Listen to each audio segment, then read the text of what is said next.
கிளாம்பாக்கம் பேருந்து நிலையத்துக்கு எத்தா மாதிரி மட்டும் 24 மணி நேரத்தில் 22 வண்டியில் பிடிச்சி ஃபைன் போடுறாங்க. உனக்கு ஏன் இந்த ஈகோ ஒர்க் பண்ணணும்? ஏன் இந்த ஈகோ 30 வருஷமா 40 வருஷமா இல்லை? பி.கே. சேகர் பாபு மாதம் 230 கோடி ரூபாய்க்கு கையூட்டு பெறுவதாக என்கிட்ட தரவுகள் இருக்கு. அவரோட பேர் சொல்லிருக்கலாம். அப்படி இல்லைன்னா நீங்க சொல்ற மாதிரி திராவிடர்கள் இல்ல திமுக மோடி எதை சொல்ல வேண்டும் என்று அவருக்கு நீங்க கத்து கொடுக்க போறீங்களா? தமிழர்கள் அப்படின்னு சொல்லும்போது எல்லாருமே அவர் சொல்லவே இல்லை. தமிழ்நாட்டில் இருக்கிறது சொன்னாரு. தமிழ்நாட்டில் தமிழர்கள் தான் சார் இருக்கும். அதற்கும் பல காலம் முந்தையதாகத்தான் திருக்குறள் இருக்க வேண்டும், திருவள்ளுவர் இருந்திருக்க வேண்டும். அவருடைய வயசை நீ ஏன் சுருக்கிற அப்படின்னா, ஏசு கிறிஸ்துவையும் இவரையும் கொண்டு கிட்ட சேர்த்துட்டோம்னா ஏசு கிறிஸ்துவோடைய இன்ஸ்பிரேஷனில் தான் இவர் எல்லாத்தையும் எழுதினாரு அப்படின்னு மடத்தனமா ஒரு தியரியை சொல்லலாம். திராவிட முன்னேற்ற கழகம் என்பது அந்த காலத்திலிருந்து இந்த காலம் வரை கிறிஸ்தவ மிஷனரிகளால் நடத்தப்படுவது. திராவிடம் என்ற வார்த்தையை கிறிஸ்தவர்கள் இந்த பகுதிக்கு கொடுத்தது. பட் டேஞ்சரஸான ஒரு நிலைமையை நோக்கி தமிழகம் நகர்ந்து கொண்டிருக்கிறது. காவல்துறையில் இருந்த ஒரு நபர் டிக்கெட் வாங்காம போனது. அந்த டிக்கெட் வாங்காம போன நபர்னால டெய்லி இன்னைக்கு 10, 20, 30 ஊர்ல கேஸ் ஃபைல் பண்ணி 1000 ரூபாய் கலெக்ட் பண்ணிட்டு இருக்காங்கன்னா உங்களுடைய காவல்துறை தன்னுடைய அதிகார துஷ்பிரயோகத்தில் இறங்கி இருக்கிறது. அல்லது 2 நபர்கள் அவரை வெட்டி விட்டு தப்பித்து ஓடுகிறார்கள். அந்த வெட்டப்பட்ட நகர்களுக்கு இந்த ஆள் செத்து போயிட்டான் அந்த கும்பலில் ஒருத்தனா நின்று தகவல் சொன்ன நபர் அமீர். உண்மையிலே ஒரு கொலை கூட்டத்தில் சேர்க்க வேண்டிய நபர். ஒரு மிருகமும் ஒரு மனிதனும் சம்மதத்துடன் உடல் உருகுண்டால் என்ன தப்புன்னு கேட்ட கடைந்தெடுத்த மடையன். கேட்டா உனக்கு அறிவு வேண்டாமா? பாஜக தனித்து போட்டியிட்டு என்னோட வாக்கு சதவீதம் அதிகமாக வந்துட்டா நான் கட்சியை கலைச்சிடுறேன். முடிந்து விட்ட தேர்தலில் எப்படி தனியாக நிற்க முடியும்? அறிவு வேண்டாமா? 26 பற்றி பேசுவான். வா 26 நீ என்னவா இருக்கு, நாங்கள் என்னவா இருக்குன்னு பார்த்துருவோம்.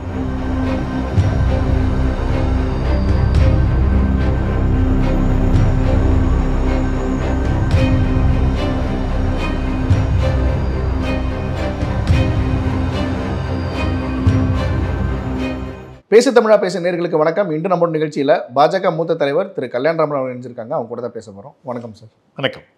பிரதமர் மோடி அவர்கள் பேசிய விஷயம் ஒரு பேசு பொருளாக இருக்குது. நான் ஒரு பயாலஜிக்கலாக பிறந்ததுக்கு வாய்ப்பு கிடையாது, என்னை கடவுள் அனுப்பியிருக்காரு, ஏதோ ஒரு விஷயத்தை பண்ணுறதுக்காக அனுப்பியிருக்காரு அப்படின்னு சொல்லிட்டு ஒரு பேட்டியில் சொல்லியிருக்காரு. இது எதிர்கட்சியினருக்கு ஒரு ட்ரோல் மெட்டீரியலாக மாட்டியிருக்கு. பல இடங்களில் இது ஒரு பேசு பொருளாக மாறி இருக்கு. நீங்கள் எப்படி நினைக்கிறீங்க? இந்து தர்மத்துடைய அடிப்படையே தத்துவார்த்த பார்வை தான். ஒரு மனிதன் தத்துவார்த்த ரீதியில் ஒரு விஷயத்தை சொல்லும்போது அந்த தத்துவார்த்த பிளாட்ஃபார்முக்குள்ளே எவனால் நுழைஞ்சு பார்க்க முடியுமோ, புரிஞ்சிக்க முடியுமோ, அதை ஸ்வீகாரம் செய்ய முடியுமோ, அதை ஜீரணிக்க முடியுமோ, அவனால் மட்டும்தான் இது போன்ற வார்த்தைகளையும் புரிஞ்சிக்க முடியும். இந்த ட்ரால் மெட்டீரியல் அப்படின்னு சொல்கிறோம். ஒன்று காங்கிரஸாக இருப்பான், இல்லாட்டா காங்கிரஸ் பிராண்ட் ஆஃப் பாலிட்டிக்ஸாக இருப்பான், இல்லாட்டா திராவிடமாக இருப்பான். அப்படி இல்லை. ஓகே, காங்கிரஸ்காரனாக இருப்பான், இல்லாட்டா காங்கிரஸ் பிராண்ட் ஆஃப் பாலிட்டிக்ஸாக இருப்பான், இல்லாட்டா திராவிடமாக இருப்பான். தேசியத்திற்கும் அவனுக்கும், ஆன்மீகத்திற்கும் அவனுக்கும், இந்த தேசத்தின் மீதான பற்றுக்கும் அவனுக்கும் சம்பந்தம் இருக்காது. கடந்த 10 ஆண்டுகளில் ஒரு தெய்வ செயல் நான் சொல்கிறேன், ரொம்ப சாதாரணமான ஒரு தெய்வ செயல் நான் சொல்கிறேன். அதே 10 ஆண்டுகளில் 2004 துவங்கி 2014 வரையிலான 10 ஆண்டுகளில் 595 மீனவர்கள் சுட்டுக் கொல்லப்பட்டார்கள் இலங்கை கப்பற்படையால். இந்த 10 ஆண்டுகளில் ஒரே ஒரு மீனவன் கூட சுட்டுக் கொல்லப்படவில்லை. ஒரு மீனவன் கூட சுட்டுக் கொல்லப்படவில்லை. இதே தமிழக இலங்கை மீன்பிடி பகுதிகளில். தெய்வ செயல் இல்லையா இது? சரி, மோடி செஞ்சார்னு சொல்ல வரீங்களா? நான் மோடியின் தெய்வத்தையும் ஒன்றா பார்க்குறேன் இந்த இடத்துல. ஓகே. ஸோ ஏன் ஒரு மனிதன் ஒரு பிளாட்ஃபார்முள்ள போய் பேசுகிறான் அப்படின்னா, ஒரு சிந்தனை ஓட்டத்தின் போது அவனுக்குள்ளே உருவாகக்கூடிய இந்த ஆன்மீக தத்துவார்த்த பார்வையின் அடிப்படையில் அவன் பேசுகிறான் என்பதை புரிந்து கொள்ளும் அளவிற்கு அறிவு இந்த சோகால்டு ட்ரால் பண்ணுறாங்க இல்லையா, அவங்களுக்கு இல்லைன்னு நம்ம புரிஞ்சுக்கணும். இவங்க வெறும் விதண்டாவாதம் பேசிக்கொண்டு, முதல்ல தமிழகத்தில் இருக்கிற பெரிய பிரச்சனை இன்றைக்கி என்ன? தமிழகத்திலே ஆட்சி என்று ஒன்று கிடையவே கிடையாது. இங்கே நடந்து கொண்டிருப்பது காட்டாட்சி. இந்த பாருங்க, அதுக்குள்ளே நம்ம உடன்படுறோமோ இல்லையோ, சவுக்கு சங்கர்னு ஒரு கேரக்டர் அரசாங்கத்தை எதிர்த்து பேசி கொண்டிருக்கிறான், காவல்துறையை எதிர்த்து பேசி கொண்டிருக்கிறான். அவன் மேலே வழக்கு பதியறதுக்கு எல்லா விதமான அதிகாரமும் காவல்துறைக்கு உண்டு.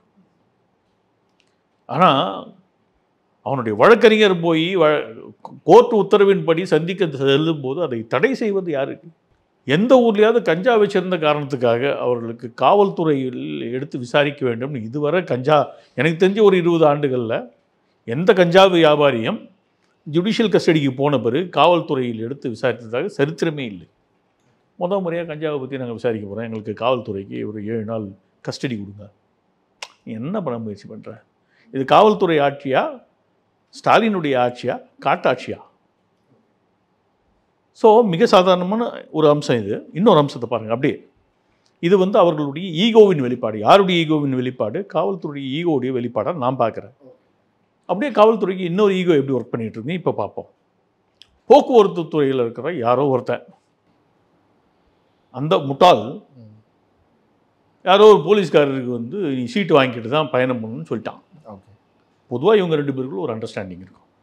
அப்படின்வாங்க, ஏறிக்கலாம், போகலாம், வரலாம். இது பொதுப்படையான இது, எழுதப்படாத ஒரு சட்டமாக இருந்தது. யாரோ ஒருத்தன் கேட்டுட்டான், பெரிய நியாயவாதி மாதிரி கேட்டவுடனே இவர் கோச்சிக்கிட்டாரு. சண்டை வருது. இன்றைக்கி ஊருக்கு வெறும் இதில் மட்டும் நம்ம கிளாம்பாக்கம் பேருந்து நிலையத்துக்கு எத்தா மாதிரி மட்டும் 24 மணி நேரத்தில் 22 வண்டியில் பிடிச்சி ஃபைன் போடுறாங்க. உனக்கு ஏன் இந்த ஈகோ ஒர்க் பண்ணணும்? ஏன் இந்த ஈகோ 30 வருஷமாக 40 வருஷமாக இல்லை? அப்போ எங்கள் ஆட்சி அதிகாரத்தில் அமர்ந்து கொண்டிருக்கும் ஸ்டாலின் நிர்வாகத்தை நிர்வகிக்கிறாரா அல்லது கண்டுகொள்ளாமல் இருக்கிறாரா? 2 அங்கங்களாகிய போக்குவரத்து துறையும் காவல்துறையும் மோத விட்டு வேடிக்கை பார்க்கிறாரா? நீ முதல்ல இதெல்லாம் கவனி. இதெல்லாம் கவனிச்சுட்டு மோடி எதை சொல்கிறார்னு புரிந்து கொள்வதற்கான அந்த தத்துவார்த்த பிளாட்ஃபார்முக்கு வர்றதுக்கான அறிவை தேடிக்கொள். அறிவை தேடிக்கொண்டு நீ பேசலாம். அந்த அறிவையே தேடிக்கொள்ளாமல் அரைகுறை அறிவுடன் ஆட்சியை நடத்தி கொண்டிருக்கும் உங்களால் மோடி போன்ற ஒரு ஆன்மீக சிந்தனை கொண்ட ஒரு நல்ல ஆத்மாவை பற்றி பேசுவதற்கான தகுதி இயல்பளவை கூட நீங்கள் வளர்த்து கொள்வேன் என்பதுதான் இன்றைய யதார்த்தம். இல்லை, அரசியல்வாதிகளை கடந்து இப்போ மக்கள்கிட்ட அந்த செய்தி போகும்போது, இப்போ எதிர்ச்சியாக இப்போ நான் உங்ககிட்ட கேட்குற மாதிரி இந்த பிரதமர் மோடி வந்து அவர் வந்து கடவுள் தான் அனுப்பியிருக்காருன்னு சொல்லியிருக்காரு. அப்படிங்கும்போது இந்த எலெக்ஷன் டைமில் மக்கள்கிட்ட பேசும்போது அது நார்மலாக ஒரு மக்களுக்கு அது புரியாது இல்லையா? மக்களுக்கு ஒரு இவங்களுக்கு எப்படி புரியுதோ அந்த மாதிரி தானே மக்களுக்கு புரியாதுன்றது உங்களுக்கு நமக்கு தெரியுமா? மக்கள் எப்படி புரிந்து கொண்டாலும் தெரியுமா? ஓகே, நித்யானந்தான ஒரு கேரக்டர் இருந்தான். 1 நம்பர் கடைஞ்செடுத்து அயோக்கிய பையன். தன்னைத்தானே கடவுள் என்று அவன் கூறிக்கொண்டான். அதையே நம்பினாங்க. இந்த மனிதன் இந்த சமுதாயத்துக்காக பாடுபட்டிருக்கிறான். தினம் 20 நாள் 20 மணி நேரம் உழைத்து கொண்டிருக்கிறான். இந்த மனிதன் சொன்னால் ஏன் ஏற்றுக்க மாட்டாங்க? ஏன் ஏற்றுக்கக்கூடாது? அதான் ஒரு சாதாரண உதாரணம், தமிழகம் சார்ந்த உதாரணத்தை சொல்லிட்டேன்.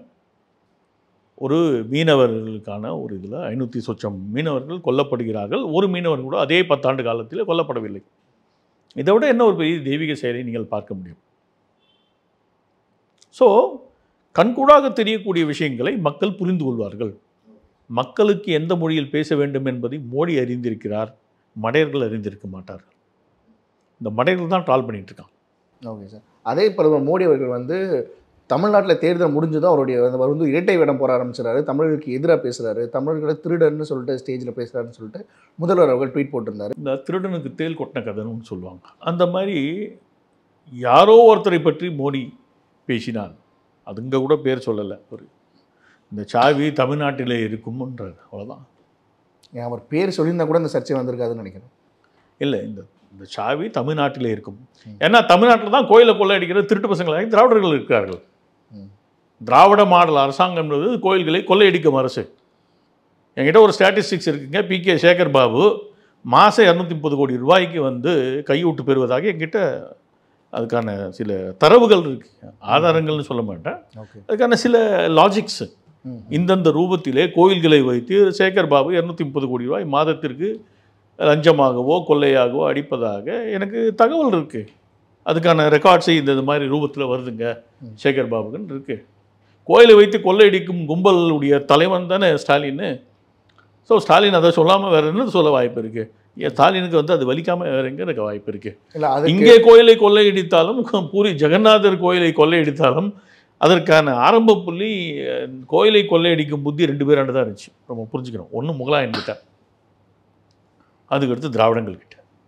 பிரிட்டிஷ்காரங்களும் கோயிலை தோட்டதில்லை. இல்லை, அதுக்கு இப்போ மோடி அவர்கள் பேசும்போது VK பாண்டியன் அவரோட பேர் சொல்லிக்கலாம். அப்படி இல்லைன்னா நீங்கள் சொல்கிற மாதிரி திராவிடர்கள் இல்லை திமுக மோடி எதை சொல்ல வேண்டும் என்று அவருக்கு நீங்கள் கற்றுக் கொடுக்க போகிறீங்களா? இல்லை, அப்படி சொல்ல சார். இப்போ நீங்கள் சொல்கிற மாதிரி ஒன்று அவர் திராவிடர்கள் இந்த மாதிரி பண்ணுறாங்கன்னு சொல்லியிருக்கலாம், இல்லை திமுக காரங்க இப்படி பண்ணுறாங்கன்னு சொல்லியிருக்கலாம். தமிழர்கள் அப்படின்னு சொல்லும்போது எதாச்சும் எல்லாருமே அவர் சொல்லவே இல்லை. தமிழ்நாட்டில் இருக்கிறதுன்னு தானே சொன்னார். தமிழ்நாட்டில் தமிழர்கள் தானே சார் இருக்கும். ஏன் தெலுங்கர்கள் இல்லையா? ஏன் கன்னடிகாஸ் இல்லையா? ஏன் மலையாளிஸ் இல்லையா? ஏன் இந்திக்காரங்க இல்லையா? அப்படி சொல்லக்கூடாது. தமிழ்நாட்டில் இருக்க வாய்ப்பு இருக்குன்னா தமிழ்நாட்டுக்கு திருடி கொண்டு போய் வச்சிருக்க வாய்ப்பு இருக்குது. அவர் சாவி மட்டும் அவர் மீன் பண்ணல. ஓகே. கொள்ளையடிக்கப்பட்ட சொத்துக்கள், பூரி ஜெகநாதர் ஆலயத்தின் கருவூலத்தில் இருந்த சொத்துக்கள் கொள்ளையெடுக்கப்பட்டு தமிழகம் சென்றிருக்கலாம்னு அவர் மீன் பண்ணியிருக்க வாய்ப்பு இருக்குது. அப்படி சொல்லும்போது இந்த திராவிட திருடர்களுக்கும் இந்த வி.கே. பாண்டியனுக்கும் தொடர்பு இருக்க வாய்ப்பு இருக்குன்ற அர்த்தம் சொல்லியிருக்க வாய்ப்பு இருக்குது. அதனால தான் இவங்களுக்கு கோபம் வருது, அதனால தான் உங்களுக்கு வலி ஏற்படுது. அதனால் திராவிட திருடர்கள் என்று அவர் கூறினார். திராவிட திருடர்கள் தமிழர்கள் அல்ல. திராவிடம் வேறு, தமிழ் என்பது வேறு. தமிழுக்கும் திராவிடத்திற்கும் சம்பந்தம் இல்லை. அமித்ஷா அவர்கள் ஒடிசாவில் பேசினதும் இதே மாதிரி சர்ச்சையாச்சு. தமிழர்கள் குறித்து இந்த மாதிரி ஒடிசா வந்து தமிழர் தான் ஆளணும்னு ஒன்றும் கிடையாது, ஒடிசா வந்து ஒடியாவை சேர்ந்தவர் தான் ஆளணும் அப்படின்னு சொல்லியிருந்தார். இந்த கருத்தை எப்படி பார்க்குறீங்க? ஒடிசாவை தமிழர்கள் ஆளக்கூடாதா? இல்லை, ஒரு ஊர் பேர் சொல்லுங்கள். தமிழகம் இல்லாமல் ஒரு ஊர் பேர் சொல்லுங்கள்.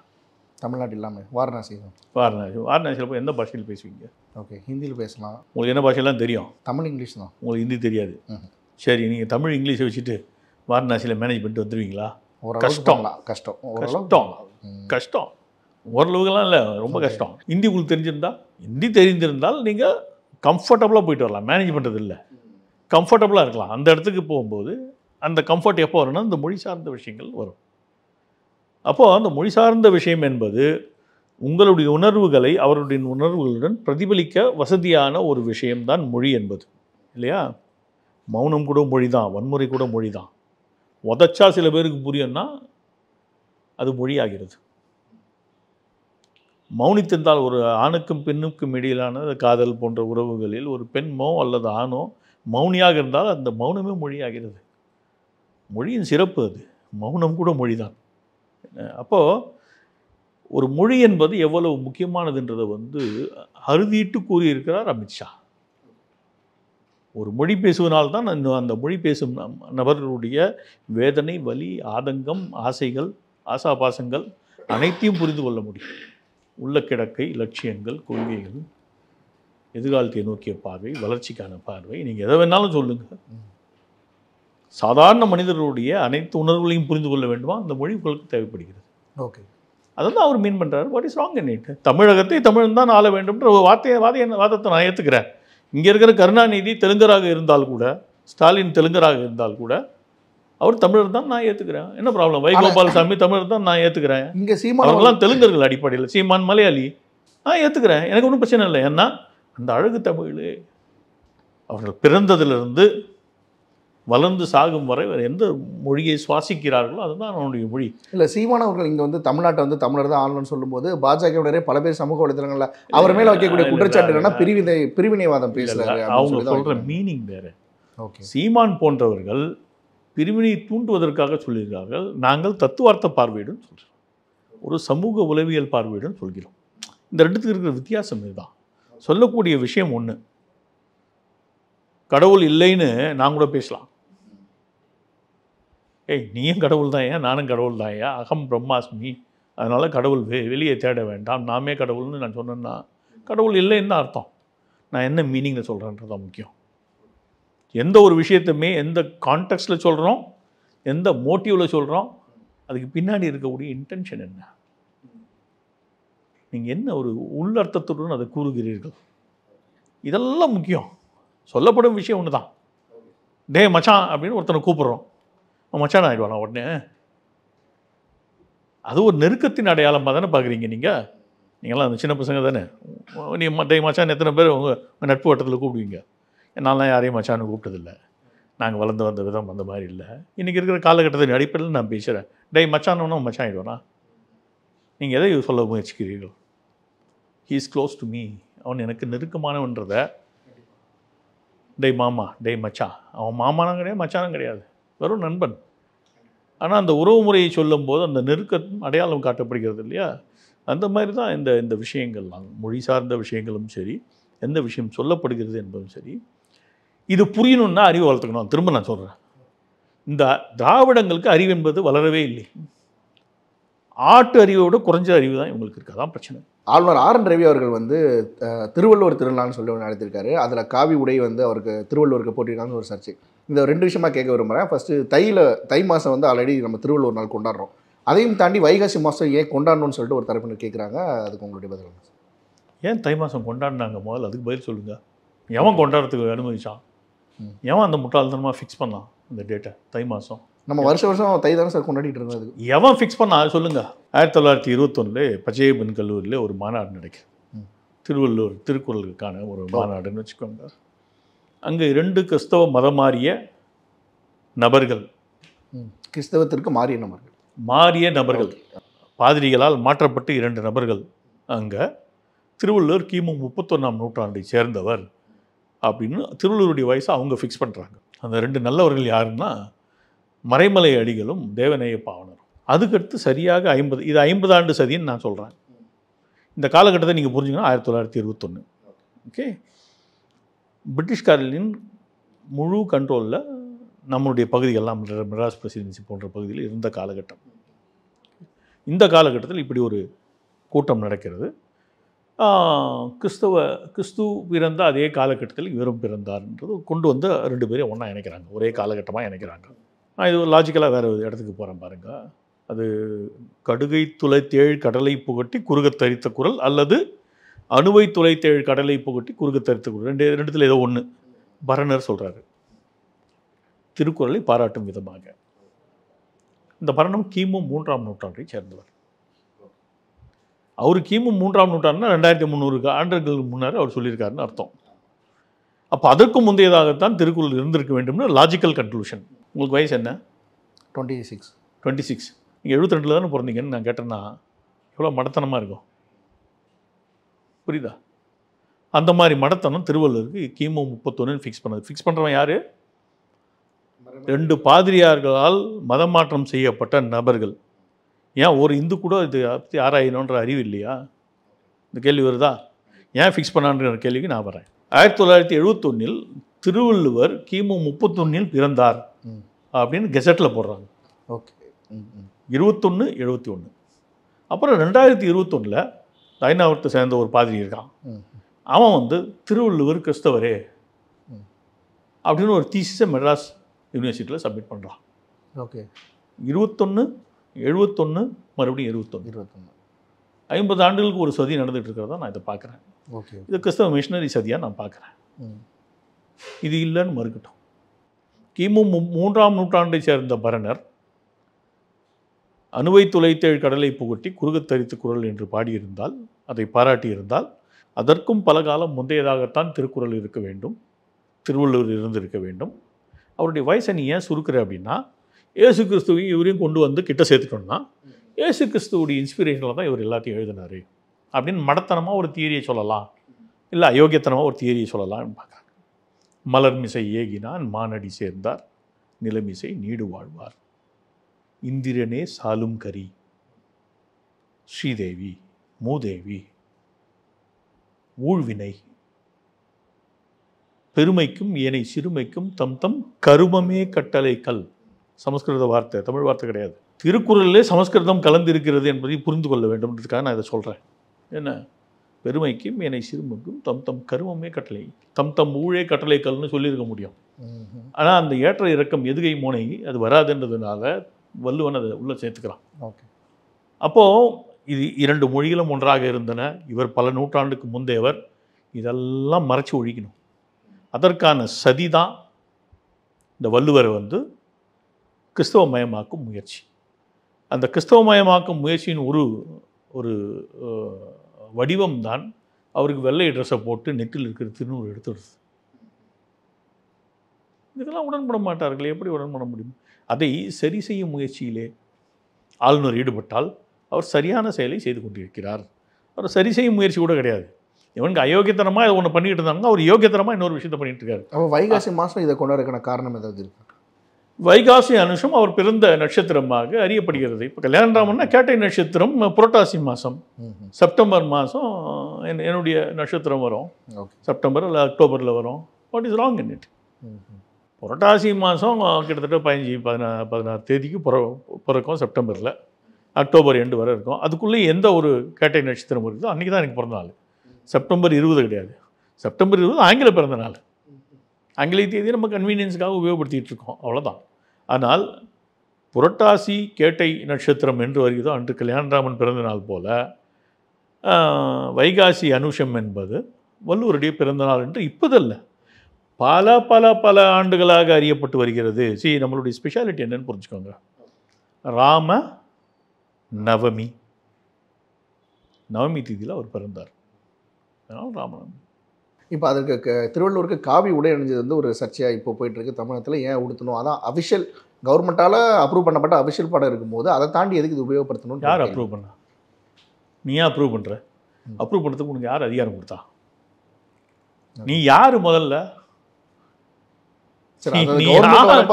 நீ யாரு? கவர்மெண்ட்ன்றது யாரு? மக்கள் பிரதிநிதி. நாங்கள் கொடுக்குறோம், எங்கள் மனசு எது பிடிக்குமோ அதை செஞ்சுட்டு போனீங்க. ஒவ்வொருத்தரும் கொடுத்தா இல்லை இல்லை, எங்களுக்கு தெரியாமல் நீ வந்து ஒரு திருட்டுத்தனத்தை செய்யாத. மக்களோட வாக்கெடுப்பு நடத்தினியா மாற்ற போகிறேன்னு? இந்த மாதிரி ஒரு விஷயம் இருக்குது. நாங்கள் வந்து சித்திரை மாதத்துலேருந்து தை மாதத்திற்கு அப்போ அந்த தமிழ் புத்தாண்டை மாற்ற போகிறேன்னு இன்றைக்காவது ஓட்டெடுப்பு எடுத்தியா? நீ வாக்கெடுப்பு எடுத்தியா? இல்லை அதுக்கான ஆதாரங்களை சமர்ப்பித்தாயா? இல்லை வள்ளுவருக்கு வந்து மாதிரி ஒரு வருஷமாக நாங்கள் தை மாதத்தில் கொண்டாடுவோம், யார்கிட்டே ஓட்டெடுப்பு நடத்தினேன் இது பண்ணி அது வந்து சமுதாயத்திலே ஒரு வாத பிரதிவாதமாக எடுத்து வைத்தாயா? சும்மான உன் இஷ்டத்துக்கு வந்து எவனோ பிரச்சனை என்னென்னா, திராவிட முன்னேற்ற கழகம் என்பது அந்த காலத்திலிருந்து இந்த காலம் வரை கிறிஸ்தவ மிஷனரிகளால் நடத்தப்படுவது. இந்த ரகசியம் நிறைய பேருக்கு தெரியாது. திராவிடம் என்ற வார்த்தையை கிறிஸ்தவர்களையும் வந்து இந்த பகுதிக்கு கொடுத்தது. அதாவது வடக்கிலே வந்து இந்து முஸ்லீம் என்று பிரித்தாள முடியும், தெற்கிலே பிரித்தாள்வதற்கு நம்மிடையே போதிய ஆயுதங்கள் இல்லை. ஸோ இங்கே இருக்கிற அந்த ஆரியம் திராவிடம்ன்ற வார்த்தைகளை தவறாக கையாண்டு இங்கே இருக்கிற மக்களாண்டு குழப்பத்தை ஏற்படுத்தலாம். இவெல்லாம் ஆரியம், அவன் கைபர் போலன் கணவாய் வழியாக வந்தான், ஆடு மாடுகளை மேய்த்து கொண்டு வந்தான். அறிவு வேண்டாமா? ஆடு மாடுகளை மேய்த்து கொண்டு வந்தவன் ஆயக்கலைகள் 64 கற்ற தமிழனை வெல்ல முடியுமா? ஆயக்கலைகள் 64 வில் வித்தை, மல்யுத்தம், குதிரை ஏற்றம், யானை ஏற்றம் அத்தனையும் இருக்குது. ஈட்டி எறிதல்லேருந்து எல்லாம் இருக்குது. எப்படி வெல்ல முடியும்? கேரளாவில் வந்து சிறந்த ஆற்றின் குறுக்கே வந்து தடுப்பணை கட்டுறதா ஒரு முடிவு எடுத்திருக்காங்க. இந்த பக்கம் கர்நாடகாலையும் அணை கட்டுறதா ஒரு முடிவு எடுத்திருக்காங்க. ரெண்டு பக்கமும் நம்ம தமிழ்நாட்டில் இருக்கக்கூடிய ரெண்டு பக்கம் ரெண்டுமே திமுக கூட்டணி கட்சி. தமிழக அரசு என்ன முடிவு எடுக்கும், என்ன பண்ணணும்? பாண்டிச்சேரியிலே காங்கிரஸுக்கு எதிராக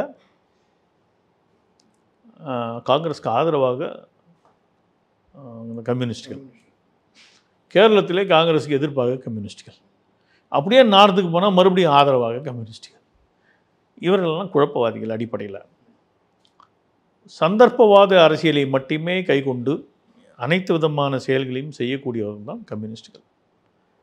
கேரளாவில் அவங்க நல்ல பேர் வாங்கணுன்றதுக்காக இதை முயற்சி பண்ணலாம். கேரளாவில் நீங்கள் உங்களுக்கு எந்த அளவுக்கு தெரியும்னு தெரியல, நூற்றுக்கணக்கான சிற்றாறுகள் சென்று கடலில் கலக்கும் ஒரு பகுதி. மேற்கு தொடர்ச்சி மலையிலிருந்து நூற்றுக்கணக்கான சிற்றாறுகள் போய் பெரிய ஆறோடு கலந்து அப்படியே போய் கடலில் கலக்கக்கூடிய பகுதி. நீருக்கு எந்த விதமான பிரச்சனையும் இல்லாத ஒரு பகுதி கேரளம் இந்த நிமிஷம் வர. அங்கே அவன் ஏன் அணையை கட்டுறோம் அப்படின்னு பார்த்தா, என்னுடைய அனுமானம் சரியாக இருந்தால் தேவையே இல்லாமல் அவர்கள் ஒன்றை உருவாக்குகிறார்கள். என்ன காரணம் அப்படின்னா, யாராவது எதிரியை சீண்டி பார்க்கணும், யாராவது ஒருத்தர் எதிரியாக பாவித்து அவர்களுக்கு எதிராக எதையாவது செய்து கொண்டிருப்பது கம்யூனிச குரூர புத்தி. இது ஒரு குரூர புத்தி. சாடிஸ்டிக் ப்ரெஷர்னு சொல்லுவாங்க இல்லையா, அந்த சாடிஸ்டிக் ப்ரெஷர் கம்யூனிஸ்டுகள் எல்லா காலத்துலேயுமே உண்டு. இது வந்து இங்கித்திய ப்ராடக்ட் இல்லை, இது ரஷ்யன் ப்ராடக்ட். என்ன, அந்த கம்யூனிசம் என்பதே வந்து இங்கித்திய ப்ராடக்ட் கிடையாது. அதுவும் ரஷ்யாவில் உருவாக்கப்பட்ட ஒரு தியரி, ஒரு தோற்றுப்போன ஒரு தியரி. அந்த தியரியில் பெரிய ப்ராப்ளம் என்னென்னா, அது ஒரு குரூரத்தனமானது, எல்லாரையும் அடிமைத்தனமாக வைத்திருக்க வேண்டும் அந்த ஆசைப்படும் ஒரு சித்தாந்தம். அந்த சித்தாந்தத்துடைய அணுகுமுறை எந்த இடத்துலாம் அவங்க கையில் பவர் இருக்கோ அங்கெல்லாம் இப்படி தான் இருக்கும். அவர்கள் தமிழர்களை போட்டு பார்க்க வேண்டும் என்று பார்க்கிறார்கள். அதே தான் கர்நாடகாவிலையும் நடந்துகிட்ருக்கு. ஓகே, கர்நாடகாவில் இவர்களால் அவர்கள் மீது எந்த விதமான நடவடிக்கையும் எடுக்க முடியாது, அழுத்தங்களை கொடுக்க முடியாது என்பதை கர்நாடகத்தில் இருக்கும் காங்கிரஸ் அரசு அறியும். அதை அவர்கள் செய்து கொண்டிருக்கிறார்கள். காலம்தான் சில விஷயங்கள்லாம் தீர்வையும் பதிலையும் கொடுக்கும். நீங்கள் சொன்ன ஆரம்பத்தில் சொன்ன மாதிரி சவுக்கு சங்கருடைய வழக்கில் வந்து இது சுவாமிநாதன் நீதிபதி அவர்கள் ஒரு கருத்து முன் வச்சிருந்தார். சவுக்கு சங்கருக்கு எதிராக தீர்ப்பு வழங்கணும்னு எனக்கு பெரிய பெரிய இடங்கள்ல இருந்தெல்லாம் அழுத்தம் வருது நீதிபதிகளுக்கு அப்படின்னு சொல்லிட்டு அந்த அளவுக்கு தமிழகம் ஆயிடுச்சு. இப்போ இதை ரொம்ப லாஜிக்கலாக பார்ப்போம். சவுக்கு சங்கருடைய அந்த வழக்கை விசாரிக்கக்கூடாது என்று யார் அழுத்தம் கொடுத்திருக்க முடியும்? சிம்பிளாக பார்ப்போம். ஓகே. ஒன்று காவல்துறை, அப்படி இல்லாட்டா திமுக. வேறு யாருக்கும் அதில் பெரிய இன்ட்ரெஸ்ட் இருக்க வாய்ப்பு இல்லை. புரிஞ்சுக்கலாம். ஒரு தனிநபர் உனக்கு எதிராக ஏதோ ஒரு விஷயத்த சொல்கிறான், போராடுறான், அதை விசாரிக்கிறதுக்கு காவல்துறை இருக்குது.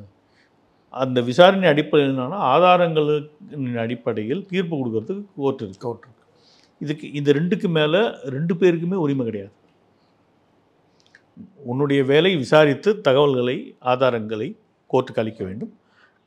கோர்ட்டுடைய ரோலு அதை சரியாக புரிந்து கொண்டு குற்றம் செய்தால் குற்றம் செய்யவில்லை என்று தீர்ப்பளித்து குற்றம் செய்திருந்தால் தண்டனையும் குற்றம் செய்யாவிட்டால் விடுதலையும் செய்யும். இவ்வளோதானே. எதுக்காக விசாரணையே செய்யக்கூடாது, அந்த வழக்கை எடுத்துக்கொள்ளக்கூடாதுன்னு எவன் ப்ரெஷர் போடுறேன்? ஏன்னா எவன் ப்ரெஷர் போட்டானோ அவனுக்கு உள்ளுக்குள்ளே பயம் இருக்குது. ரெண்டு விதமான பலம். ஒன்று அரசியல் பயம். அரசியல் பயம் யாருக்கு இருக்க வாய்ப்பு இருக்கிறது? திமுகவினருக்கு இருக்க வாய்ப்பு இருக்குது. ஒருவேளை இந்த நபரை வெளியே விட்டாங்கன்னா தங்களுக்கு பெரும் சிக்கலாக வரும். ஏன்னா ஒரு சமுதாயத்தில் இன்ஃப்ளூயன்ஸ் பண்ணக்கூடிய ஒரு எதிரி. சரி, சவுக்கு சங்கருக்கு எனக்கும் எதிர்மறையான சித்தாந்த கருத்துக்கள் உண்டு. ஆனால் ஒரு போர்க்குணம் கொண்ட ஒரு நபராக நான் மதிக்கிறேன். அந்த போர்க்குணம் கொண்ட நபர் காலப்போக்கிலே தவறான முறையில் பணம் எதையாவது சம்பாதித்திருந்தால், பெண்களுடன் தகாத முறையில் நடந்திருந்தால், கஞ்சா போன்ற பழக்க வழக்கங்களுக்கு அடிமைப்பட்டிருந்தால், கஞ்சா போன்ற விஷயத்துக்கு அடிமைப்பட்டிருந்தால் அது குற்றம் அல்ல. சட்டப்படி பார்த்தீங்கன்னா அது குற்றம் அல்ல. அடிமையாயிட்டான், அவ்வளோதான். நீ இந்த அரசாங்கமே சாராயம் விற்றுக்கிட்டு மக்களை அடிமையாக்குது. அந்த மாதிரி கஞ்சா ஒரு விஷயம். அதை விற்றாலோ அதை மற்றவர்களுக்கு பகிர்ந்தளித்தாலோ குற்றம். ஓகே. ஒரு பெண்ணுடன் தொடர்பில் இருந்தால் அந்த பெண் புகார் தராதவரை இது குற்றம் அல்ல. யாரையாவது மிரட்டி பணம் வாங்காமல் யாரேனும் விரும்பி பணம் கொடுத்திருந்தால் 100 கோடி ரூபா 200 கோடி ரூபான்னு ஏதோ கதையெல்லாம் ஓடிட்டு இருக்கலாம், எனக்கு தெரியாது. ஒருவேளை 100 கோடி ரூபாய் சம்பாத்தியத்தை ஒருவேளை அதிமுக ஆதரவு கொடுத்ததுக்காக அதிமுக கொடுத்துருந்தா அது எதுவும் தப்பு இருக்கிறதா எனக்கு தெரியல. அந்த வருமானத்திற்கு சரியாக கணக்கு கட்டினா முடிஞ்சு போச்சு. இவ்வளோதான் சட்டம். சட்டம் சொல்வது இவ்வளவு தான். சரி, இப்போ ஏற்பட்ட மனுஷனுடைய கை ஏன் உடைப்படுது? யார் உடைச்சா? ஒன்று சவுக்கு சங்கர் தானாக உடைச்சிக்கிட்டு இருக்கணும், இல்லாட்டா சிறைத்துறையிலையோ இல்லை காவல்துறையோ சிறைக்குள்ளே உடைச்சிருக்கணும். ஓகே, ஒன்று. ரெண்டாவது, என்னுடைய புரிதல் கடந்த 20-30 ஆண்டுகளில் எந்த ஒரு கஞ்சா வியாபாரியையும் காவல்துறை விசாரணைக்கு எடுத்து, அதாவது ஜுடிஷியல் கஸ்டடிக்கு போன பிறகு, நீதிமன்ற காவலனுடைய இதுக்குள்ளே போன பிறகு காவல்துறை எடுத்து விசாரித்ததாக எனக்கு தெரிந்து எந்த சம்பவமும் இல்லை. இல்லை, அது கஞ்சா வழக்கு மட்டும் இல்லைங்க, இன்னும் சில வழக்குகளும் ஒரு மேலே பதிவு அவங்க கேட்ட வழக்குகளில் ஒரு வழக்கு கஞ்சா வழக்கு. என்ன எனக்கு தெரியுன்றதுனால நான் பேசுகிறேன். நான் ஒரு லீகலி குவாலிஃபைட் மேன். அதனால் அவங்க எதுக்கு கேட்குறாங்க கஸ்டடி அப்படின்றது எனக்கு தெரியும். ஓகே. சும்மா நான் ஒரு நபரை உட்கார வச்சுட்டு ஒரு 10 ஆம்பளை போலீஸு 10 பொம்பளை போலீஸு அவனே இவனேன்னு பேச முடியுமா முடியாதா? சாத்தியமாக இல்லையா? அவனை டிமாரலைஸ் பண்ணுற மாதிரி ஒரு முயற்சி பண்ண முடியுமா இல்லையா? அவன் மனசை உடைக்க முயற்சி பண்ண முடியுமா இல்லையா? இந்த மாதிரி ட்ரீட்மெண்ட்லாம் அந்த 24 மணி நேரம் அவங்க கிடைக்கிற நேரத்தில் கொடுக்க முடியுமா இல்லையா? அந்த மாதிரி ஒரு கீழ்த்தர புத்தி யாரேனும் ஒரு காவல்துறை அதிகாரி இருந்தால் அந்த இடத்திலே அமர்ந்திருக்கவே அவனுக்கு தகுதியற்றவன்னு நான் பார்க்குறேன். புரியுதா நான் என்ன சொல்ல வரேன்னு? அப்போது அதாவது இதெல்லாம் விருப்பு அப்பாற்பட்டு பார்க்க வேண்டிய ஒரு விஷயங்கள். இப்போ யாரோ என்ன நடந்த சம்பவங்களையே சொல்கிறேனே, எல்லாம் கொஞ்சம் தமாஷா இருக்கிறதுனாலும் கேட்டுக்கோங்க. கஞ்சா குடிக்கி கல்யாணராமன் வாங்க. கஞ்சா எப்படி இருக்குன்னு நான் பார்த்தது கூட கிடையாது என் வாழ்க்கையில். ஓகே, ஒன்று. ரெண்டாவது, கல்யாணராமன் மனைவி அவரை விட்டு ஓடி போயிட்டார் 2005. நாங்கள் சந்தோஷமாக 2 குழந்தைகளோட வாழ்ந்துக்கிட்டு இருக்கோம். பல்வேறு காரணங்களுக்காக அவர்கள் பாம்பேயில் கொஞ்சம் பாதுகாப்பு காரணங்களுக்காக நான் வச்சுருந்ததெல்லாம் உங்களுக்கு கூட தெரிஞ்சிருக்குன்னு நினைக்கிறேன். நம்ம பேசியிருக்கோம் முன்னாடி தனிப்பட்ட முறையில் பேசும்போது. ஓடி போயிட்டாங்க. கல்யாணராமன் ஓரின சேர்க்கையாளன். எங்கள் பச்சையபாஸ் காலேஜில் போஸ்டர் ஓட்டுறான். அவனுக்கு எவ்வளோ கீழ்த்தரமானவங்களாக இருக்கணும். இந்த மாதிரி ப்ரோபோண்டெல்லாம் பண்ணால் நான் பயந்துருவேன். இஸ்லாமில் இருக்கக்கூடிய தவறான விஷயங்களை நான் எடுத்து சொல்ல மாட்டேன் அப்படின்றதுக்காக பண்ணது அது. அந்த குரூப் பண்ணது, இஸ்லாமிய பயங்கரவாத குரூப் பண்ணதுன்னு வச்சுக்கோங்க. யார் பண்ணாங்கன்றதுக்குள்ளே ரொம்ப டீப்பாலாம் நமக்கு வேண்டாம். பட் இந்த குரூப் பண்ணுச்சுன்றது மட்டும் நமக்கு ஒரு பொதுப்படையாக தெரியும். 1000 போஸ்டர் ஒட்டியிருந்தாங்க ஒரு 3 வருஷத்துக்கு முன்னாடி. அப்போது என்னை டிமாரலைஸ் பண்ணுற முயற்சி எவனோ ஒருத்தனுக்கு மோட்டிவ் இருக்கு இல்லையா, அந்த மாதிரி மோட்டிவ் ஏன் சவுக்கு சங்கர் விஷயத்தில் இவங்களுக்கு வருது? இது யாரோ ஒருத்தன் பண்ணால் அது ஏற்புடையது. நீங்கள் கவனித்து பாருங்கள், நீதி தேவன் கண்கள் கட்டப்பட்டிருக்கும். ஆமாம். ஏன் கட்டப்பட்டிருக்கு? சமரசம் இல்லாமல் சரியான தீர்ப்பு. தான் பார்க்கும் பார்வையில் கூட தவறான ஒரு புரிதல் ஏற்பட்ட இவன் நல்லவன மாதிரி தெரியுத அப்படின்னு ஒரு கொலைகாரனுக்கு தப்பாக ஒரு தீர்ப்பு கொடுத்துடக்கூடாது, அவனை விடுதலை செஞ்சிடக்கூடாது. ஒரு நல்லவனை வந்து கெட்டவன் மாதிரி தெரியுத, ஏன்னா பார்வையில் வந்து அந்த கோளாறு இருக்க வாய்ப்பு இருக்குது. எது உண்மையோ அதை மட்டுமே கேட்டு அதன் அடிப்படையில் மட்டுமே நீதி தேவதை உடைய தீர்ப்பு இருக்க வேண்டும் என்பதற்காக அவருடைய கண்கள் கட்டப்படுகின்றன. அப்போ நீதி தேவதைக்கு ஒரு உபத்தொழிலாக செய்யப்படும் காவல்துறையும் கிட்டத்தட்ட அந்த மாதிரி தான் இருக்கணும். உதாரணத்துக்கு அருண் நிலைமையில் நான் இருந்தேன்னா நான் பழிவாங்கும் உணர்வோட செயல்பட மாட்டேன். இந்த பண்ணானுங்க இல்லையா, என் விஷயத்தில் சொன்னானுங்க இல்லையா, என் பொண்டாட்டி ஓடி போயிட்டா, கஞ்சாலரமன் கஞ்சா குடிக்கி, அவங்களை பார்த்து சிரிச்சிட்டு நான் பாட்டு போயிட்டே இருப்பேன். உண்மை அதில் இருந்தால் தான் எனக்கு தரிக்கும். உண்மை இல்லை, உண்மை இல்லாத விஷயத்துக்காக நான் ஏன் வந்து கவலைப்படணும்? அதுக்கு ஒரு லிமிட் இருக்கு இல்லையா சார்? அது பேசுறது சரின்னே நான் சொல்லலையே. வழக்கை போடு, வழக்கை போட்டு நீ சொன்னதுக்கான ஆதாரங்களை சமர்ப்பின்னு சொல்லு. ஆதாரம் இல்லாட்டா நீ பேசுனது குற்றம், ஒரு பொய்யான ஒரு தகவலின் தந்தாயின்னு தூக்கி உள்ளே போடு. 5 வருஷம் தண்டனை வாங்கி கொடு, 3 வருஷம் தண்டனை வாங்கி கொடு, 7 வருஷம் தண்டனை வாங்கி கொடு. கோர்ட் அதுக்கு தானே இருக்குது.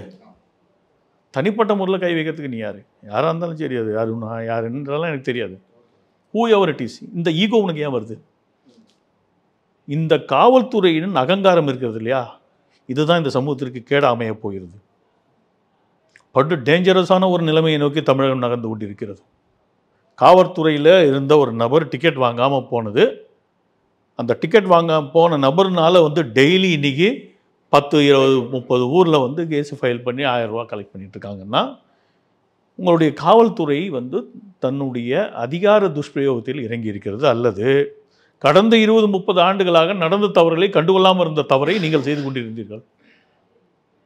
இது தவறுன்னா அது 20-30 வருஷமாக அதே தவறு தான் நடந்துகிட்ருக்கு. கண்ட இடத்துல நிறுத்துறது, ஓவர்லோடு ஏற்றிட்டு போகிறது, சீட்டிங் கெப்பாசிட்டி இவ்வளோ தான் இருக்குன்னு தெளிவாக எழுதி வச்சுருக்கு. 42 பேர் அமரலாம், 25 பேர் நிற்கலாம் அப்படின்னு எழுதி வச்சுருக்கு. இத்தனை வருஷமாக நீ செய்யாத இன்றைக்கே செய்கிற. உன்னுடைய ஈகோவுடைய வெளிப்பாடாக நான் பார்க்குறேன். அகங்காரத்தின் வெளிப்பாடு, ஆணவத்தின் வெளிப்பாடு, அதிகார போதையின் வெளிப்பாடு. இந்த அதிகார போதை, ஆணவம், அகங்காரத்தின் வெளிப்பாடு காவல்துறைக்கு இருக்கக்கூடாதுன்னு என்னுடைய பார்வை. இப்போ சன் டிவியில் வந்து ராமாயணம் தொடரை வந்து ஒளிபரப்புறதா அவங்க அனௌன்ஸ் பண்ணியிருந்தாங்க. அப்போயே வந்து நிறைய சர்ச்சைகள், கீழே கமெண்ட்ஸ் எல்லாம் பார்த்தீங்கன்னா, இப்போ எதுக்கு சன் டிவியில் எதுக்கு இதை ஒளிபரப்பணும், ஏன்னா திமுகவுடைய சேனலாக பார்க்கப்படுது, ஒளிபரப்பணும்னு கேட்டிருந்தாங்க. இயக்குனர் அமீர் வந்து அதே இதை முன் வச்சிருக்காரு. எதுக்கு ராமாயணத்தை வந்து போடணும், திராவிட கொள்கையில் வந்து அதில் போட்டு போகலாமே, எதுக்கு ராமாயணத்தை வந்து சன் டிவியில் போடணும்னு கேட்டிருக்காரு. உங்களுடைய அமீர் வாரி ஒரு மடையன்னு நான் பார்த்ததே இல்லை லைஃப்பில். ஓகே, இந்த போதை மருந்து கடத்துகிற திருட்டு பசங்களோடலாம் சேர்ந்துக்கிட்டு பல காலமாக அவர்கள் கொடுத்த பணத்தை அனுபவித்து கொண்டு அவனுடைய வீட்டு வாடகையிலேருந்து எல்லாத்தையும் வந்து அந்த ஜாஃபர் சாதிக்கு தான் கொடுத்துக்கிட்டு இருந்தான் அப்படின்னு அமீருடைய குடும்பத்தில் இருக்கவங்களுக்கான செலவுகளை கொண்டு அவன் தான் பார்த்துக்கிட்டு இருந்தான் அப்படின்னு ஒரு தகவல் இருக்குது.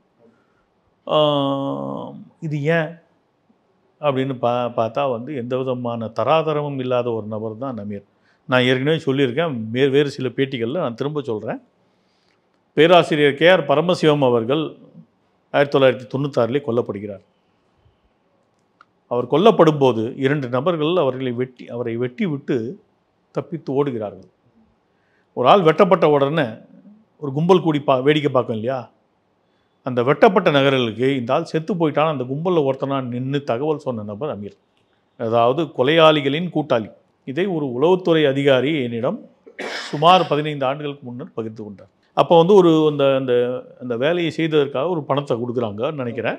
அந்த பணத்தை எடுத்துக்கிட்டு சென்னை வந்து தான் இந்த வேலையெல்லாம், இந்த சினிமா துறைகள்லாம் வந்ததா நான் புரிஞ்சுக்கிறேன். ஏன்னா அந்த 96, அதுக்கப்புறம் 99, அந்த 98, 99 transformation of Aamir life. Okay, உண்மையிலே ஒரு கொலை கூட்டத்தில் சேர்க்க வேண்டிய நபர் அந்த காலத்தில் விட்டாங்க, அதனால் இப்போ ஒன்றும் பண்ண முடியாதுன்னு வச்சுக்கோங்க.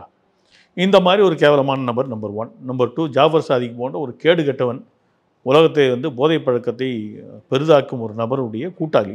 இது வந்து இந்த 2 ஆங்கிளில் இன்னொரு ஆங்கிள் இருக்குது. இதுக்கு ஒரு மிருகமும் ஒரு மனிதனும் சம்மதத்துடன் இருவருடைய சம்மதத்துடன் உடல் உருகுன்றால் என்ன தப்புன்னு கேட்டால் ஒரு கடைந்தெடுத்த மடையன் கேட்டால் அவனுக்கு அறிவு வேண்டாமா? ஒரு மிருகம் சம்மதம் கொடுக்குமா? பேசிக் சென்ஸ் இது. அவருடைய உணர்ச்சி தூண்டுதலில் ஒரு மிருகமும் மனிதனும் சம்மதித்து உடல் உருவு கொண்டால் அதில் என்ன தவறு இருக்குன்னு கேட்டால் ஒரு கேனையன். அந்த கேனையனெல்லாம் நம்ம பதில் சொல்லிட்டு இருக்கணுமா? அவனுக்கு அமாவாசைக்கு அப்துல் காதருக்கு என்ன சம்பந்தமோ அதான் ராமாயணத்துக்கு அமீருக்கும் சம்பந்தம்.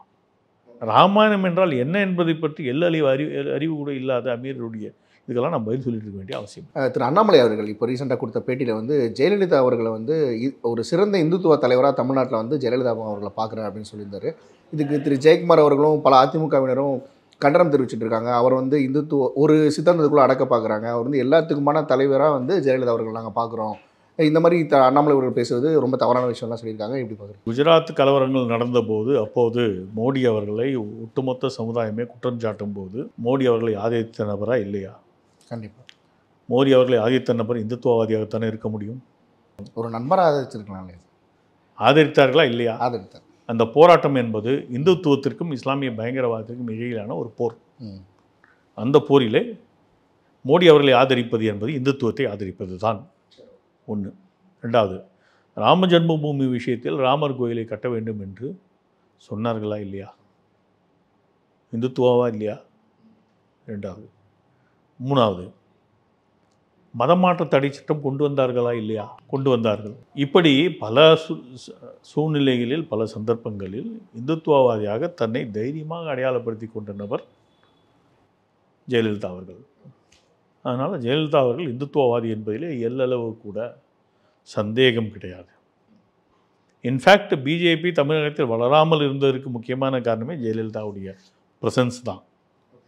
அவர்கள் இருந்ததனால் இந்துத்துவ சிந்தனையுடைய ஏதோ ஒரு எலிமெண்ட் மனதிலே கொண்ட மக்கள் வந்து பாஜகவை ஆதரிப்பதோடு ஜெயலலிதாவை ஆதரிப்பது நல்லது, உகந்தது, திமுகவிற்கு எதிரானது, ஆன்மீகத்திற்கு எதிரான திமுகவை ஒழிக்க வேண்டும் என்றால் அதிமுகவை கொண்டு வர வேண்டும் நினைத்தாங்க. அதனுடைய வெளிப்பாடு தான் அதிமுக இரட்டை முதல் முறையாக தமிழகத்தில் 2011, 16 ஆகிய 2 காலகட்டங்களில் ஜெயலலிதா வெற்றி பெறுவதற்கு காரணம் இந்துத்துவம் தான்.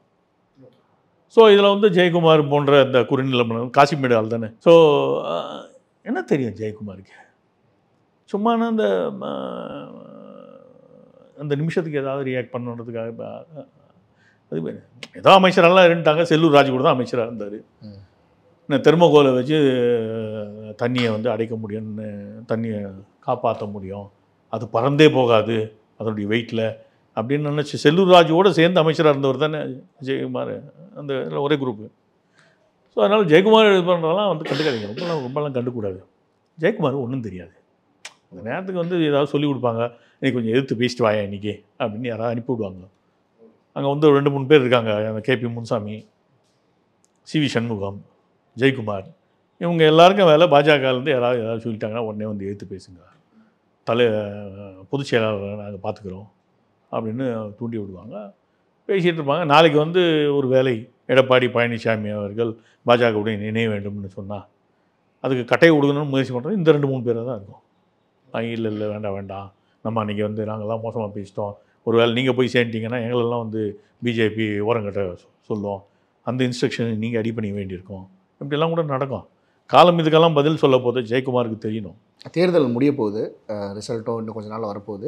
எப்படி பார்க்குறீங்க? களம் எப்படி இருக்கிறதா பார்க்குறீங்க? குறிப்பாக தமிழ்நாட்டில் எந்த அளவுக்கு பாரதிய ஜனதா கட்சி இந்த எலெக்ஷனில் வளர்ந்துருக்கோன்னு பார்க்குறோம். இது ரொம்ப ட்ரிக்கி கொஷின். நான் வந்து கொஞ்சம் நீட்சியான ஒரு பதிலை சொல்கிறேன். 2014 நாங்கள் ஒரு பெரிய கூட்டணி அமைச்சோம். இப்போது எப்படி ஒரு கூட்டணி அமைத்தோமோ அப்படி ஒரு கூட்டணி அப்போதும் அமைந்தது. அப்போ 18.8% வாக்குகளை நாங்கள் பெற்றோம். இந்த 18.8ன்றது ஆக்சுவலாக 18.8 கிடையாது. உண்மையாகவே அது 20% இருந்திருக்க வேண்டும். பாஜக, பாமக, தேமுதிக, மதிமுக, ஐஜேகே, கொங்கு ஈஸ்வரனுடைய அந்த கட்சி, கொங்கு நாடு மக்கள் கட்சி, இந்த 6 பேர் தான் அப்போதைய கூட்டணியில் இருந்தார்கள். ஏன் வந்து அது 20% இருந்திருக்கணும் அப்படின்னு நான் சொல்கிறேன்னா, நீலகிரியிலே போட்டியிடுவதற்கு வாய்ப்பாக இருந்த குருமூர்த்தி தன்னுடைய படிவத்தை சமர்ப்பிக்காத காரணத்தால் பாஜக தன்னுடைய எண்ணிக்கை ஆகிய 7 போட்டியிடாமல் 6 தான் போட்டியிட்டது. ஒரு நபர் போட்டியிட முடியவில்லை. அது நிறைய குற்றச்சாட்டுகள் இருக்குது, அதுக்குள்ளே நான் போகல. ஒருவேளை நீலகிரியும் நின்றிருந்தால் அங்கே கிடைக்க வாய்ப்பு இருந்த பர்சன்டேஜ் என்பது சேர்ந்து 20% இருக்கும். ஸோ எங்களுக்கு பெஞ்ச் மார்க் வந்து 20, நம்பர் 1. நம்பர் 2, அன்று ஜெயலலிதா அவர்களும் கருணாநிதி அவர்களும் இருந்தார்கள். இன்று அவர்கள் இருவரும் இல்லை. நம்முடைய மாநில தலைவர் அண்ணாமலை கூறியது போல, இன்று ஜெயலலிதா இல்லாத காரணத்தால் இந்துத்துவா சிந்தனை கொண்ட மக்கள் பாஜகவை நோக்கி நகர்ந்திருப்பார்கள். இது 2வது விஷயம். கருணாநிதியும் இல்லாத காரணத்தால் திமுக மீது இயல்பான ஈர்ப்போடு அன்று இருந்த நபர்கள் இன்று திமுக வெறுப்புடன் இருக்கக்கூடிய நபர்கள் நகர்ந்திருப்பார்கள். அடுத்த காரணம், மோடி அவர்களுடைய இந்த 10 ஆண்டு பர்ஃபார்மன்ஸ் இருக்கு இல்லையா, அதுக்கு நிச்சயமாக ஒரு எஃபெக்ட் இருக்கணும். இதெல்லாம் ஒன்றோட ஒன்று ஆட் ஆகி வந்துக்கிட்டே இருக்குது, நம்மளே அறியாமல். அது ஆட் ஆகியிருக்கணும். அண்ணாமலை போன்ற தலைவர்களால் இளைஞர்களில் ஒரு பகுதி நிச்சயமாக அட்ராக்ட் செய்யும். ஏன்னா ஐபிஎஸ்ன்ற அந்த ஒரு டேக்குன்னு ஒரு மரியாதை இருக்க தான் செய்யும். அதாவது அண்ணாமலைக்கு ஒரு டேக் இருக்குன்னா, கல்யாணராமனுக்கு ஒரு டேக் இருக்கும், எச் ராஜாவுக்கு ஒரு டேக் இருக்கும், நாராயணன் திருப்பதிக்கு ஒரு டேக் இருக்கும், கேடி ராகவனுக்கு ஒரு டேக் இருக்கும், நயனா நாகேந்திரனுக்கு ஒரு டேக் இருக்கும். இப்படி அனைத்து தலைவர்களுக்கும் ஏதோ ஒரு டேக் இருக்கும். அந்த டேக் அதுக்கு பின்னாடி ரேலி பண்ணுவாங்க மக்கள். மனித இயல்பை நான் சொல்கிறேன். அவர்களுக்கு என்று பிடித்த தலைவர்களின் பின்னாடி தான் மக்கள் மூவ் ஆவாங்க. ஸோ அந்த விதத்தில் வந்து அண்ணாமலைன்ற அந்த ஐபிஎஸ் டேகுக்கு பின்னாடி நிச்சயமாக ஏதோ ஒரு பர்சன்டேஜ் இருக்கணும். இதெல்லாம் சேர்த்து போட்டு பார்த்தால் குறைந்தது 27-28% பாஜக பெற வேண்டும். பெற்றால்தான் இந்த முறை தேர்தலிலே பாஜக நிற்பதற்கு அல்லது வெற்றி பெறுவதற்கு சரியான அர்த்தமும் காண்பிக்கப்படும். ஒருவேளை அந்த பர்சன்டேஜை நாங்கள் பெறவில்லை என்றால் எங்கோ நாங்கள் தவறு செய்கிறோம் என்று பொருள்படும். அதனால் அதை நோக்கி நாங்கள் நகர்ந்திருக்கோம்னு நம்புகிறோம். ஜூன் 4ஆம் தேதி ரிசல்ட் வரும்போது தொகுதியாக எத்தனை தொகுதிகளை வெற்றி அந்த மாதிரி ஏதாவது சொல்ல முடியுமா? தொகுதின்னா என் கண்ணு முன்னாடி உடனடியாக தெரியக்கூடிய தொகுதிகள் நாகர்கோவில், திருநெல்வேலி, தென்காசி, ராமநாதபுரம். நான் கீழிருந்து வரேன். Ramanathapuram, to some extent Virudhunagar, to some extent Madurai. Thanjai மண்லாம் எங்களுக்கு சாதகமான சூழ்நிலை இருக்காதுன்றது என்னுடைய புரிதல்.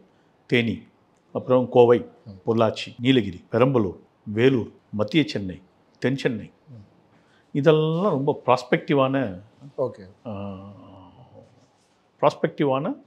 தேர்தல் களங்கள். மற்றெல்லாம் எந்த அளவுக்கு ப்ராஸ்பெக்டிவாக இருக்குன்றது என்னால் புரிஞ்சிக்க முடியல. ஒரு அசஸ்மெண்ட் இருக்கும் இல்லையா, நமக்கு ஒரு பேசிக் அசஸ்மெண்ட்டு, மக்களுடைய ரியாக்ஷன், நம்ம பேசக்கூடிய நபர்கள் அவர்களான்றது என்ன மாதிரி இது வருது. திருப்பூர் அதில் இன்னொன்று. ஸோ அதிலேருந்து ஒரு அசஸ்மெண்ட் பண்ணும்போது இந்த களம் வந்து ஓரளவுக்கு சூடு பிடித்திருக்கிறது அப்படின்னா, ஸோ 25% 28% வரை பாஜகவிற்கு வர வேண்டும். அதுதான் நியாயம் என்பது என்னுடைய பார்வை. ஏன்னா நாங்கள் 2014 20% பெற்றிருக்க வேண்டும், 18.8 தான் பெற்றோம். இது தவிர்த்து இன்னொரு ஆங்கிள் இருக்குது. அன்று பாஜக கூட்டணியில் இருந்த 3 கட்சிகள் தற்போது இல்லை. கொங்கு இல்லை, மதிமுக இல்லை, தேமுதிக இல்லை. அதற்கு மாற்றாக OPS, TTV Dhinakaran, John Pandian, Devanathan, AC Shanmugam, Sarathkumar கட்சி இணைத்தது. ஐஜிகேஎஃப் திரும்ப வந்துடுச்சு. இது தவிர்த்து 2 கட்சிகள், சவுத் இந்தியா ஃபார்வர்ட் பிளாக்கு, அப்புறம் அந்த ஒரு செல்வகுமாருடைய முத்திரையர் முன்னேற்ற கழகம், இது மாதிரி ஒரு 8-10 அடிஷ்னல்ஸ் ஆட் ஆகிருக்கு. இது டெக்னிக்கலாக பார்த்திங்கன்னா ஒரு 11 கட்சி கூட்டணி என்பதால் இந்த எண்ணிக்கை என்பது இன்னும் பிரம்மாண்டமாகத்தான் வரும் என்பது என்னுடைய அனுமானம். ஜூன் 4ஆம் தேதி அதுக்கான ரிசல்ட் வரும்போது பல விஷயங்கள், ஏன்னா தமிழ்நாட்டில் ஒரு பெரிய சைலண்ட் வேவு, மோடி வேவ் இருக்கிறதா நான் பார்க்குறேன். ஏன்னா இந்த வேவெல்லாம் வந்து ஆக்ரோஷமாக வர்றதில்லை. இந்த மாதிரி சூழ்நிலைகளில் மிக சைலண்ட்டான ஒரு வேவ் வந்துட்டுருக்கு.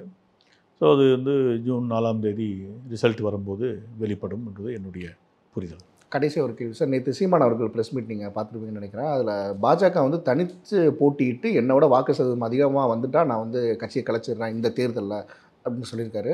வந்துருமா, எப்படி பார்க்குறீங்க? எந்த தேர்தலில்? இந்த மக்களவை தேர்தலில் தனித்து உங்களுடைய பர்சன்டேஜை விட என்னோட சீமானுடைய பைத்தியகாரத்தனத்துக்கு அளவே இல்லைன்றதுக்கு இதெல்லாம் உதாரணம். அதாவது இந்த கம்யூனிஸ்டுகளை பற்றி ஒரு இது சொல்லுவாங்க. சீமானுக்கும் கிட்டத்தட்ட அது applicable. If somebody is not a communist before the age of 30 is not a youth. If somebody is communist after 30 is a fool அப்படின்வாங்க. அதாவது 30 வயதிற்குள் ஒருவன் கம்யூனிஸ்டாக இல்லாவிட்டால் அவன் இளைஞனே கிடையாது. 30 வயதிற்கு மேல் அவன் கம்யூனிஸ்டாக இருந்தால் அவன் முட்டாள் அப்படின்வாங்க. அந்த ரத்த கொதிப்புடைய அந்த காலகட்டம் இருக்கு இல்லையா, அந்த காலகட்டத்தில் வந்து இந்த மாதிரி ரெவல்யூஷன் அது இது மாற்றம் அது இதுன்னு ஏதோ பேசிகிட்டு இருப்பாங்க. அதுக்கப்புறம் வந்து வாழ்க்கையுடைய யதார்த்தங்கள் புரியும் போது நியாயங்கள் புரிய துவங்கும். அப்போ வந்து இது சரியில்லைன்னு விட்ட வேலைக்கு வந்துடுவாங்க. கம்யூனிஸ்ட் அதை மீறி யாராவது கம்யூனிஸ்ட் தொடர்ந்தாங்கன்னா அவன் அயோக்கியனாக தான் இருக்கணும். இது ரொம்ப பேசிக் எசன்ஸு. அங்கே அவனுக்கு ஏதோ கொழுத்த லாபம் இருக்கிறதுன்னு அர்த்தம். கம்யூனிஸ்ட்டில் அந்த மாதிரி நிறைய தலைவர்கள் கொழுத்த லாபத்துடன் செயல்படும் தலைவர்கள் எனக்கு பர்சனலாகவே தெரியும். எனக்கு கூட நிறைய பேர் அளவாக இருக்காங்க, நல்ல வசதியோடு இருக்காங்க. அதனால் கம்யூனிஸ்ட்ன்றது அவ்வளோதான். அந்த மாதிரி சீமானு கிட்ட போய் பார்த்தா தமிழ் தமிழ் தமிழ், நீ உண்மையிலே மலையாளி, ஏதோ நல்லா தமிழ் பேசுகிறேன், நானே உன் பேச்சுக்கிறேன் ரசிக்கிறேன். ஆனால் அதில் எந்த அளவுக்கு உண்மை இருக்குதுன்னு பார்த்தா, முடிந்து விட்ட தேர்தலில் எப்படி தனியாக நிற்க முடியும்? அறிவு வேண்டாமா? 26 பற்றி பேசுவான், வா 26 நீ என்னவா இருக்க, நாங்கள் என்னவா இருக்கன்னு பார்த்துருவோம். அப்போ கூட இந்த அணிகள் எப்படி அமைய வேண்டும் என்பது வந்து காலத்தின் கட்டாயத்தால் முடிவு செய்யப்படுகின்றது. ஏன்னா அது வந்து ஏதோ தனிநபர்கள் முடிவு பண்ணுறதில்ல. சீமான் வந்து இந்த கட்சியுடன் மறைமுக உறவு, அந்த கட்சியுடன் மறைமுக உறவு, இங்கு இதை பெற்றார் அங்கே அதை பெற்றார்னு நிறைய கதைகள்லாம் உலாவிட்டு இருக்கோம். அப்போ நீ யாருக்காக வேலை செஞ்சிட்ருக்க? கூட்டணியில் இருந்து கூட்டணியை உருவாக்குவதா, கூட்டணியில் இல்லாமல் கூட்டணியை உருவாக்குவதா ஒரு கேள்வி இருக்கு இல்லையா? மற்றவர்களுடைய வாக்குகளை உடைப்பதற்காக கூட திருட்டுத்தனமான கூட்டணியை நடத்த முடியுமே. சீமான் ஒரு மறைமுக கூட்டணியை நடத்தி கொண்டிருக்கிறார் தான் உலகம் பேசுகிறது. அதனால் சீமான் வந்து ஒரு அனார்கிஸ்ட், ஒரு குழப்பவாதி.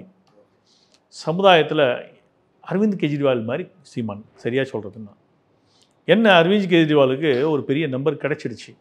சீமானுக்கு அந்த நம்பர் எந்த காலத்திலும் கிடைக்காது. அங்கே 3 கட்சிகள் இருக்கும் இடத்திலே அரவிந்த் கெஜ்ரிவாலால் ஒரு நம்பரை உருவாக்க முடிஞ்சுது. சீமானில் வந்து 20 கட்சிகள் இருக்கக்கூடிய தமிழகத்தில் எந்த காலத்திலும் அந்த 7% தாண்ட முடியாது. எல்லா காலத்துலேயுமே ஒரு செக்மெண்ட் இருக்கும், அனார்கிஸ்ட் செக்மெண்ட் இருக்கும். அவர்கள் வயது கூட கூட கூட அவர்கள் அந்த அனார்கிஸ்ட் செக்மெண்ட்லேருந்து வந்துடுவாங்க. எப்படி சீமானும் பல பேர் விலகி சென்று பல்வேறு கட்சிகளில் இருக்கிறார்களோ அது மாதிரி தான் நடக்கும். அதனால் சீமானெலாம் ஒரு பொருட்டாக எடுத்துக்க வேண்டாம். ஆனால் சீமான் தேவைப்படுவார், பாஜகவிற்கும் தேவைப்படுவார், சிலருடைய ஓட்டை உடைப்பதற்காக. அப்போ அவரால் நாங்கள் பேரம் பேசிக்கிறோம். ஓகே சார், பல்வேறு கருத்துக்களை பகிர்ந்து கொண்டீங்க, ரொம்ப நன்றி சார். நன்றி. உலக தமிழ் சொந்தங்களுக்கு வணக்கம். நான் ராஜவேல் நாகராஜன். பேசு தமிழா பேசு வலையொலியுடைய வளர்ச்சிக்கு நீங்களும் உறுதுணையாக இருக்கணும்னு நினச்சிங்கன்னா இந்த வீடியோடைய டிஸ்கிரிப்ஷனில் இருக்கக்கூடிய ரேசர் பே லிங்கை கிளிக் பண்ணுங்கள். அந்த லிங்க்கில் போயிட்டு உங்களுக்கு விருப்பமான தொகையை பேசு தமிழா பேசுவனுடைய வளர்ச்சிக்கு உங்களுடைய பங்களிப்பாக நீங்கள் கொடுக்கலாம். நன்றி, வணக்கம்.